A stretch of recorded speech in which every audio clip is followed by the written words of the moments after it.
క్రీడా సంబంధ సమాచారం. ఇప్పటి వరకు భారత పురుషుల క్రికెట్ జట్టు ఎన్నిసార్లు ICC World Cup, T20 World కప్లను కైవసం చేసుకుంది? ఏ ఏ సంవత్సరాలు ఎవరి సారథ్యంలో ఈ విజయాలు నమోదయ్యాయి?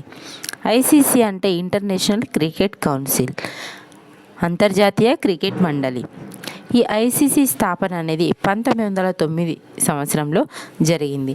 హెడ్ క్వార్టర్ అనేది దుబాయ్లో ఉంది, దుబాయ్ కేంద్రం.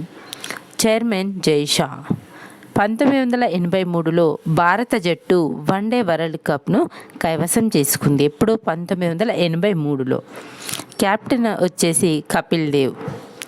ఎవరిపైన గెలుపొందడం జరిగిందంటే వెస్టిండీస్ మీద గెలుపొందడం జరిగింది. ఇక్కడ జరిగిందంటే లార్డ్స్ మైదానంలో. రెండోసారి 2011 సంవత్సరంలో వన్డే వరల్డ్ కప్ను కైవసం చేసుకుంది. కెప్టెన్ ఎవరు? మహేంద్ర సింగ్ ధోని, ఎంఎస్ ధోని. ఫైనల్లో ఎవరి మీద గెలిచింది అంటే శ్రీలంక మీద భారత్ గెలుపొందడం జరిగింది. భారత్ ఇప్పటి వరకు ఐసీసీ వన్డే వరల్డ్ కప్ను 2 సార్లు కైవసం చేసుకుంది. భారత్ ఇప్పటి వరకు టీ20 వరల్డ్ కప్లను 3 సార్లు కైవసం చేసుకుంది. ఐసీసీ వన్డే వరల్డ్ కప్ ఏమో 2 సార్లు, టీ20 వరల్డ్ కప్లను 3 సార్లు కైవసం చేసుకుంది.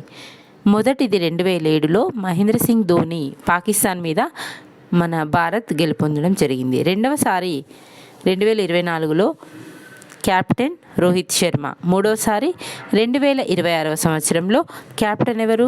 సూర్యకుమార్ యాదవ్. ఎవరి మీద గెలుపొందడం జరిగిందంటే న్యూజిలాండ్ పైన భారత్ గెలుపొందడం జరిగింది.